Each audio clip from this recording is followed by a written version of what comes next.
ẹ̀yin èèyàn lé èwo lẹ ṣe iṣẹ́ wa ṣàlàáfíà lábá yín a kú ìpalẹ̀mọ́ kérésìmesì tún máa dé o ẹ̀yin ènìyàn a dúpẹ́ lọ́dọ̀ ọlọ́run ó ti ń wọlé dé abáwaláyé abáwaláyé abáwaláyé ara abáwaláyé àtàlàáfíà ẹ̀yin èèyàn lé wọ́n ní àǹtí wáyé wọ́n ló ń sunkún o wípé kábíyèsí ò wá lo Christmas pẹ̀lú àwọn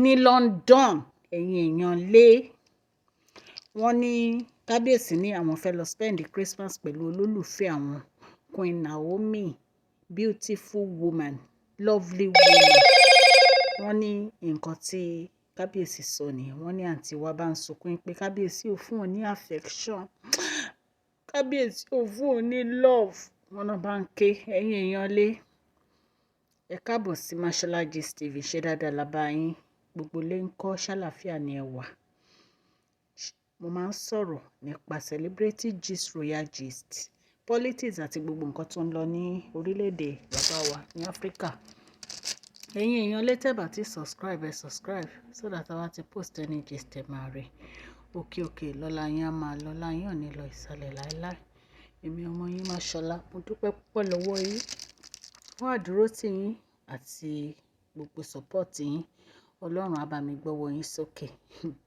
àǹtí wa emma ni máa bẹ̀rẹ̀ sí pariwo wọ́n ní kábíyèsí ò wá spend Christmas pẹ̀lú àwọn ní London o wọ́n ní àwọn ti organize wọ́n ní àwọn ti plan wọ́n ní bí bàbá wọn ṣe gbé lọ sí ọ̀dọ̀ Queen Naomi nìyẹn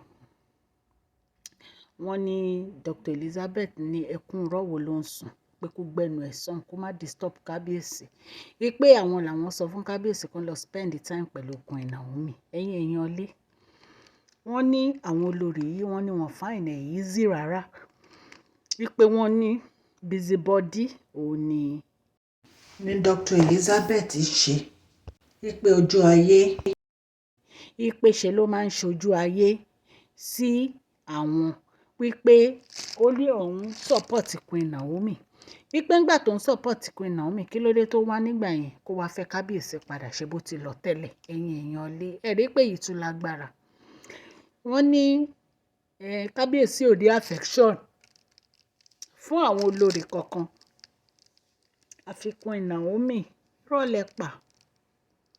ìrọ̀lẹ́ pa kábíyèsí ní affection fún àwọn olórí ṣebí kábíyèsí ní affection fún Dr. Elizabeth wọ́n dẹ̀ ní affection fún Tèmítọ́pẹ́ because à ń rí wọn kiri lórí social media tó ń lọ fún outing wọ́n jọ lọ sí Abuja ní jail ní Abuja a lot of places ni wọ́n jọ lọ pọ̀ ṣó ti yé yín ẹ̀yin tí ẹ fẹ́ ṣe ti kábíyèsí ó ní kábíyèsí ò ṣe ti yín nítorí kábíyèsí ti mọ̀ pé ọ̀dàlẹ̀ ni yín nítorí ẹ̀ ní kábíyèsí fi yẹra fún yín wọn ò fẹ́ kẹ́ wá da yẹ̀pẹ̀ sí àlà kẹ́ wá fi epo kẹ́ fi yé aṣọ àlà wọn nítorí ẹ̀ ni wọ́n fi yẹra fún yín ókè wo Ashley òun ké mo tiẹ̀ tí ẹ̀ ní mi tí ẹ̀ ní máa sọ̀rọ̀ ń pẹ́ ẹ mọ́ná ṣùgbọ́n ẹkún tó ń sun yẹn kò make sense ṣó ti yẹ kò make sense kò máa sunkún rárá because wọ́n ní pé kò sí nǹkan téèyàn ṣe láyé téèyàn ò ní gba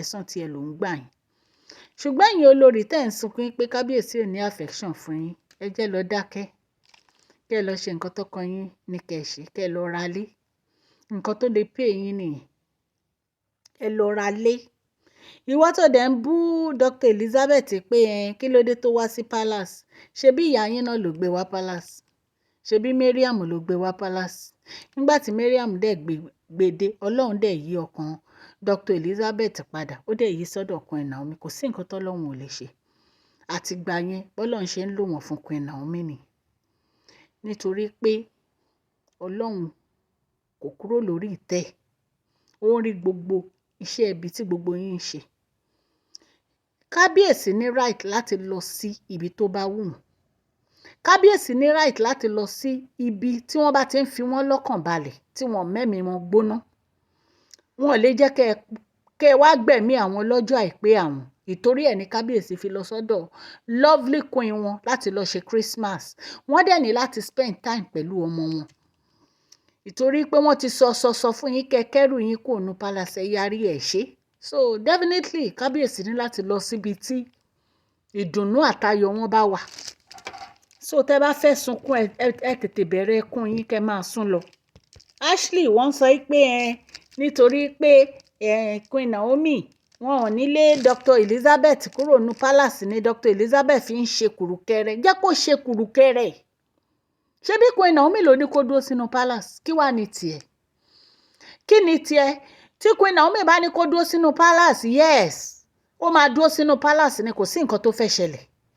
So kẹ́ ẹ gbẹ́nu yín sàn, kẹ́ ẹ lọ síbi tọkàn yín ní kẹ́ ẹ jókòó sí, ẹ̀yin ní kẹ́ ẹ lọ jókòó síbi tọkàn yín ní kẹ́ ẹ jókòó sí, kẹ́ ẹ fi Dr. Elizabeth sílẹ̀, kẹ́ ẹ fi sílẹ̀, kẹ́ ẹ jẹ́ kó gbádùn ayé ẹ̀, kó jayé orí ẹ̀. Ẹ̀yin èèyàn burúkú yìí. Tí Kábíyèsí bá ní kí Dr. Elizabeth dúró àti Queen Naomi, kò sí nǹkan tẹ́ ẹ lè ṣe. Dr. Elizabeth á dúró sínú palace yẹn, wọ́n á dẹ̀ enjoy ara wọn. Àwọn àti Queen Naomi wọ́n á dẹ̀ fi Kábíyèsí lọ́kàn balẹ̀. So owú ló fẹ́ pa gbogbo yín, owú yẹn náà dẹ̀ ni. Orí owú yẹn lẹ wà látijọ́ ẹ̀ẹ́dẹ̀ lè bọ́ nínú owú yẹn. Ẹ̀yin èèyàn legist tá a gbọ́ nìyẹn, wọ́n náà ń sunkún nítorí pé Kábíyèsí fẹ́ lọ spend time pẹ̀lú ọmọ wọn àti olólùfẹ́ wọn. Ẹ̀rí pọ́n ẹ̀ṣẹ̀ bẹ̀rẹ̀ ẹkún ni. Ẹ máa sun ẹkún yẹn tó máa sú yín. Tó bá yá yín fúnra yín lẹ máa gba ibi tó yẹ kẹ́ ẹ gbà lọ. Ẹ̀yin èèyàn lé Merry Christmas in advance o. Ọdún ayọ̀ la máa ṣe. Gbogbo etí tó ń gbọ́ mi, òkè lọ́lá yín á lọ, ọlá yín ò ní lọ ìsàlẹ̀ láéláé. Please share this video, like and subscribe. God bless you all.